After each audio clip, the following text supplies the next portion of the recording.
नमस्कार बंधुरा आमी अरूप कुलभी। रत्न जेमस्टोन कोन बयसेर मानुष की ओजनेर रत्न पड़ते पारबेन, की क्वालिटिर रत्न पड़ले आमरा द्रुत फल लाभ करते पारबो, रत्न कतदिन एकटाके व्यवहार करा जाय एबं सेई व्यवहार करा रत्न परवर्तीकाले आपनि की करते पारेन, किभाबे रत्न आमरा धारण करते पारबो। তাহলে এই নিয়ে একটা ছোট্ট আলোচনা আপনাদের সঙ্গে, যা খুবই গুরুত্বপূর্ণ। তাহলে রত্ন জেমস্টোন এটা কি ধরনের, আমাদের কি কোয়ালিটি হওয়া উচিত, এটা ফার্স্ট আমরা আলোচনা করব। না আমরা একটা রত্ন যদি টেস্টিং করা হয়, টেস্ট ল্যাব থেকে কি দেওয়া হয়, তাই এটা স্পেসিফিক গ্র্যাভিটি, ট্রান্সপারেন্সি, তার মধ্যে যে মিনারেলস যে উপাদানগুলো থাকে সমস্ত ধরে একটা পরীক্ষা করে যে হ্যাঁ এ real gemstone, natural gemstone, artificial synthetic নয়। তাহলে এখান থেকে আমরা জানলাম যে একটা রিয়েল স্টোন, ন্যাচারাল স্টোন বা রত্ন কি হতে পারে। ন্যাচারাল নয় কি না, অনেক হিটেড হয়, কালার করা থাকে, পরবর্তীকালে সে কালার হয়তো চলেও যেতে পারে, নাও যেতে পারে, সেগুলো কৃত্রিমভাবে তৈরি। তাতে ন্যাচারাল প্রাকৃতিক যে রত্ন তার মতো তাতে উপকার পাওয়া কখনোই যেতে পারে না। তাহলে ন্যাচারাল হতে হবে, প্রাকৃতিক একটা রত্ন, প্রকৃতির মধ্যে যে মিনারেলস আছে, উপাদান আছে, এগুলো ওই রত্নের মধ্যে থাকবে। তখনই আপনি যদি ল্যাবে টেস্ট করেন তখন আপনাকে রিয়েল বা ন্যাচারাল বলবে। এই রত্ন আমাদের কি কাজ করে, না রত্ন পড়লে আমাদের কি উপকার হয়, এবারে আমরা আসছি। না রত্ন পড়লে আমাদের মধ্যে ঊর্জা শক্তি, আমাদের ইচ্ছা শক্তি, উদ্দীপন শক্তি, তা পজিটিভ এনার্জি বাড়ে। কিভাবে রত্ন কাজ করে? রত্ন ডাইরেক্ট কাজ করে আমাদের রক্তের মধ্যে। আমাদের যে রক্তের বিভিন্ন উপাদান আছে, এই ধরুন হিমোগ্লোবিন, আমাদের যে প্লাজমা, এগুলোর উপরে একটা কাজ করে। তাহলে এগুলোর উপরে কাজ করলে আমাদের একটা ঊর্জা শক্তি, যার রক্ত খুব ভালো থাকে তিনি খুব উদ্দীপন, তার মধ্যে একটা শক্তি থাকে, ইচ্ছা শক্তি ভালো থাকে, ভরপুর থাকে। আবার ওই রক্ত যদি উপাদান কমে যায় তিনি দুর্বল হন, তিনি বিভিন্ন রোগগ্রস্ত হয়ে পড়েন। তাহলে এই যে প্লাজমা, হিমোগ্লোবিন, এই যে বিভিন্ন গ্রুপ, তার উপরে কাজ করে এই মিনারেলসগুলো, যা বিজ্ঞানসম্মতভাবে আমরা পাই। আপনি একটা রত্ন পড়লেন, রত্ন পড়ার কিছুদিন পরে আপনার হয়তো আঘাত লাগলো পায়ে, অনেকে বলেন দেখবেন যে মনে হয় রত্নটা শ্যুট করেনি। এখানে এই কথা আমি এই সম্বন্ধে একটু আলোচনা করি। আপনি মানে কোনো রত্ন পড়লেন, কি রক্তপ্রবাল পড়লেন, রেড কোরাল পড়ার পরে 2-5 দিন 10 দিন পরে আপনার হয়তো আঙুল কেটে একটু রক্ত বেরালো, তার মানে এই রক্তপ্রবাল এখানে কিছু আপনার রক্তপ্রবাল আপনার রক্তপাত করা বন্ধ করবে এরকম কোথাও নেই। রক্তপ্রবাল, রেড কোরাল আমার মঙ্গল গ্রহকে স্ট্রং করবে। মঙ্গল গ্রহের সঙ্গে আমাদের কি সম্পর্ক আছে, না লিভার, আমাদের ব্লাড সার্কুলেশন, হিমোগ্লোবিন, সেই প্লাজমা। তাহলে এর উপরে একটা এফেক্ট করলে আস্তে আস্তে আমরা ওই সংক্রান্ত দুর্বলতা কাটিয়ে উঠব। আমাদের কবে আপদ হবে, বিপদ হবে, আমরা কবে মরবো, আগে থেকে নির্দিষ্ট হয়েই আছে। তাই তো জন্ম মৃত্যু বিবাহ এই সম্বন্ধে কোনো কথা বলার নেই। কিন্তু রত্ন পড়লে আমরা একটা পজিটিভ এনার্জি পাবো, এটা সত্য। আর সেই রত্নে পাবো যা হবে ন্যাচারাল, রিয়েল, হিটেড, কালার করা, আর্টিফিশিয়াল, সিনথেটিক, কাঁচের কোনো কিছু রত্নতে আমরা বিন্দু মাত্র উপকার পাবো না। এবারে এগুলো আমার কেমন রত্ন, না ন্যাচারাল রত্ন ধারণ করব। ওজন, কোন বয়সের মানুষ কি রত্ন ধারণ করবেন। একটা বাচ্চা, ছোট্ট শিশু যে রত্ন পরিমাণে ধারণ করতে পারেন, বড়দেরকে সেই রত্ন ধারণ করলে কাজ দিতে পারে? এই নিয়ে আমাদেরকে তো অনেকের প্রশ্ন আছে। এর উত্তরে বলি যে আমাদের জ্যোতিষশাস্ত্রে বলা আছে যে একজন পূর্ণবয়স্ক মানুষের মূলত 6 থেকে 7 রতি কি 8 রতি একটা রত্ন পরা যেতে পারে, তিনি তার থেকে ফল পাবেন। এটাই ডোজ। শিশু তার 50%, খুব ছোট্ট শিশু তার 1 সিকি, অর্থাৎ একদম ছোট্ট শিশু 2-2.5 বছরের, তারও যদি মনে হয় রত্ন প্রতিকারের প্রয়োজন হয়, তখন তিনি 1.5-2-2.5 রতি অর্থাৎ সেন্টে ছোট্ট রত্ন তাকে দেওয়া যেতে পারে। 12 বছর পর্যন্ত, 3 বছর থেকে যে শিশু তারা 50%, অর্থাৎ যদি একটা পান্না আমরা বড়রা 6-7 রতি ধারণ করতে পারি, 2.5-3 রতি একটা 12 বছর পর্যন্ত শিশুকে দেওয়া যেতে পারে। এবং 12-র পর থেকে আমাদের যাকে আমরা রত্ন জ্যোতিষশাস্ত্রে পূর্ণত্ব বলা হয়, তখন আমরা 6-7 রতি রত্ন ধারণ করতে পারবো। এবারে প্রশ্ন, একজনের 50 বছর বা একজনের 70 বছর, একজনের 40 কেজি ওজন, একজনের 1 কুইন্টাল ওজন, 80 কেজি ওজন, তাহলে দুজনই কি একই রত্ন থাকবে? হ্যাঁ, এখানে যখনই আপনি পূর্ণত্বে চলে যাচ্ছেন তখন আপনার ডোজ 6-7 রতি ধরুন পান না। এক্ষেত্রে খুব মোটাসোটা মানুষ, তাহলে তিনি কি 22-24 রতি পড়বেন?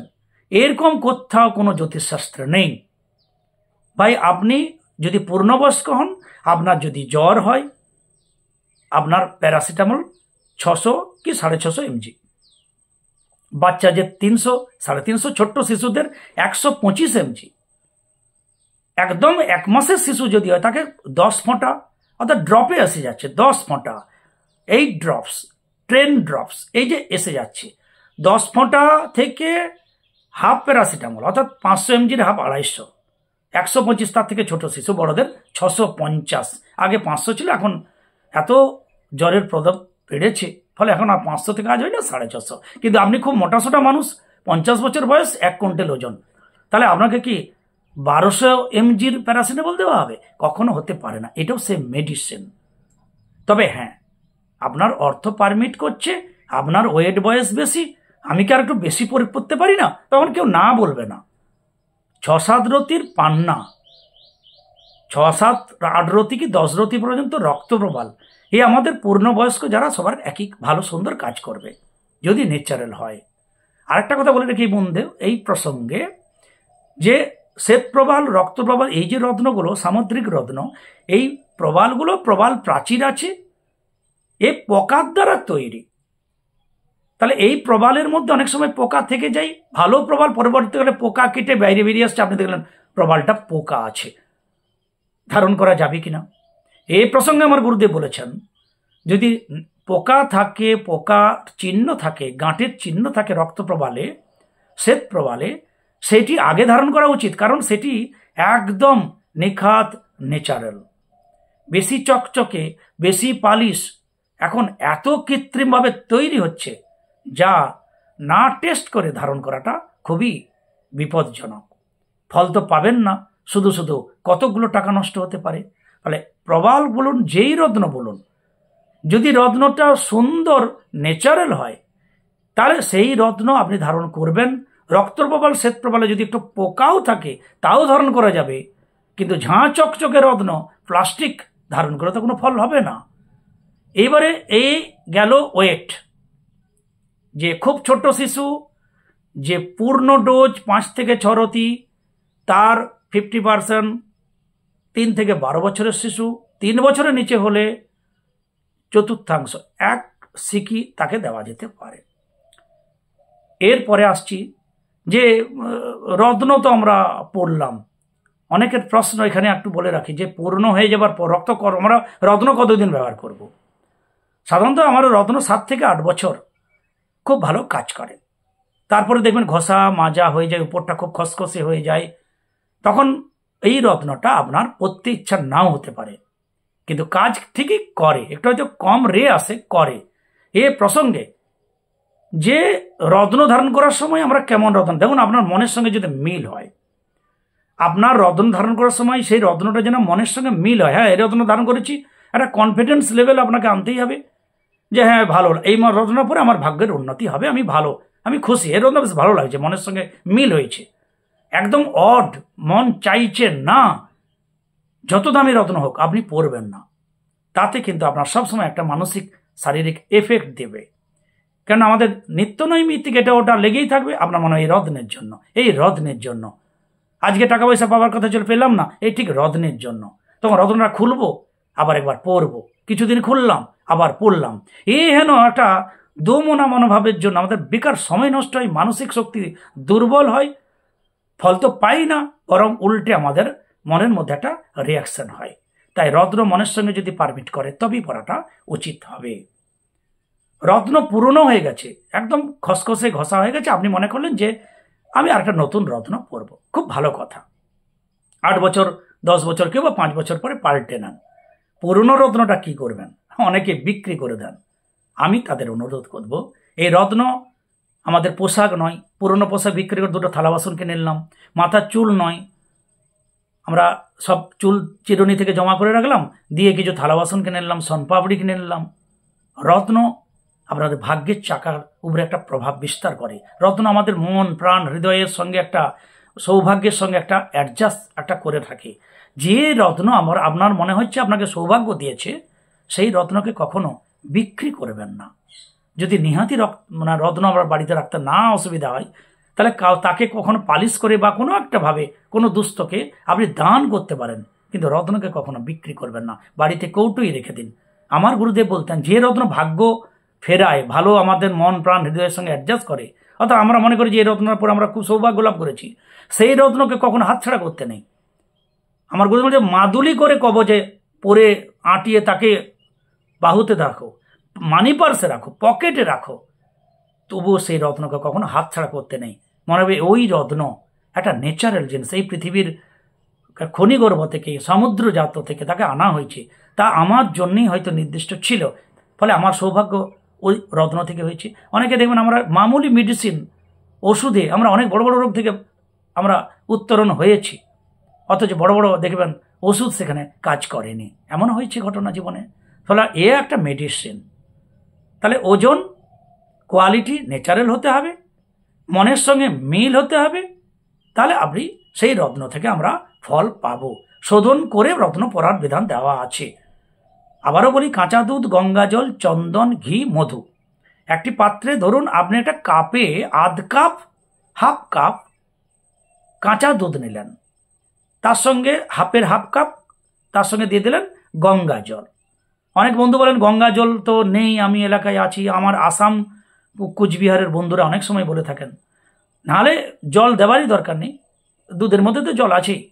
তাহলে দুধ প্লাস পারলে গঙ্গা জল, একটু তাতে ঘি, মধু, এগুলো একটু পারমিট করবেন।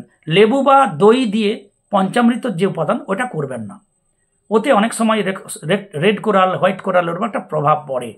সুতরাং পঞ্চামৃত নয়, কাঁচা দুধ, গঙ্গা জল, চন্দন, ঘি, মধুর মিশ্রণে 15-20 মিনিট, আধ ঘন্টা রত্ন ডুবিয়ে শোধন করে একটু ঠাকুরের উৎসর্গ করে, যে হ্যাঁ ঈশ্বরের কৃপা এর মধ্যে আছে, এই মনে করে আমরা শোধন করে রত্ন ধারণ করলে খুব সুন্দর ফল পাবো। এবং মাসে মাসে বা 2 মাস 3 মাসে ওইভাবে ওই মিশ্রণে আবার শোধন করে নেবেন। যারা বাহুতে পারেন সুতোটা চেঞ্জ করে করে পরবেন। কি রত্ন কি কবে, সবেরই একটা নিয়ম, রত্ন শোধন করে এভাবে পড়া উচিত। রত্ন কি সবসময় পরে থাকতে হবে, অনেকের প্রশ্ন। না বন্ধুরা, আমরা যেমন আমাদের মোবাইল ব্যবহার করছি, মোবাইল সন্ধ্যায় ঘুমানোর সময় আমরা চার্জে দিচ্ছি, দিয়ে আমরা ঘুমিয়ে যাচ্ছি, মোবাইল সকালবেলা আবার ব্যবহার করছি, সেরকম রত্ন আমরা যখন ঘুমোই, আমরা যদি চাই রত্ন প্রত্যেক দিন ঘুমানোর সময় সব রত্ন আপনার টেবিলে, আপনার বিছানায়, বালিশের তলায় মনে করলে সব খুলে আপনি ঘুমোতে পারেন। এখানে রত্নকেও রেস্ট দিলে ভালো হয়, পরবর্তীকালে আবার সেটা আমরা ব্যবহার করব। অনেকে বলেন একদম হাত থেকে খোলা যাবে না, ইত্যাদি ইত্যাদি। এক্ষেত্রে আমি বলি এরকম কোনো কোথাও লেখা নেই। রত্নকেও আমরা ঘুমানোর সময়, তাকে যেমন রুদ্রাক্ষ গলায় পড়ে রাত্রে ঘুমানোর সময় খুলে রেখে ঘুমাতে হয়, তো রত্নের ক্ষেত্রেও সেটাই একই নিয়ম। তবে আপনি পরে থাকলে কোনো অসুবিধা নেই, কিন্তু খুলতে পারেন, রত্নকেও রেস্ট দিতে পারেন, এটাও আমাদের একটু জানাটা উচিত হবে। তাহলে এই রত্ন, তাহলে আমরা জানলাম রত্নের কোয়ালিটি ন্যাচারাল যেন হয়, ওজন, এই রত্ন পুরনো রত্ন সঙ্গে রাখা উচিত বা ঘরে রাখা উচিত, তাকে সামান্য পয়সা বিক্রি করাটা ঠিক না।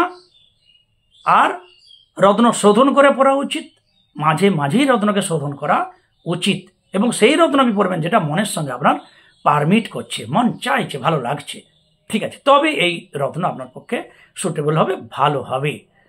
তাহলে এইগুলো আমাদের প্রায় অনেকের প্রশ্ন থাকে যে দাদা কি ওজনের রত্ন পরব, কতদিন রত্ন পরা যায়, রত্ন যদি নতুন আবার পরি তাহলে পুরনো রত্নটাকেই বা কী করবো। রত্ন নিয়ে এই নানান রকম প্রশ্নের জন্য আমার মনে হলো একটু এই সংক্রান্ত আমার যে ছোট্ট তথ্য জানা আছে, আপনাদের শেয়ার করলে আপনাদের অনেকের বন্ধুর কাজে লাগতে পারে, তাই শেয়ার করলাম। সঙ্গে থাকবেন, সাবস্ক্রাইব না করে থাকলে প্লিজ সাবস্ক্রাইব করে সঙ্গে থাকবেন। সবাই ভালো থাকুন। জয় গুরু, জয় গুরু।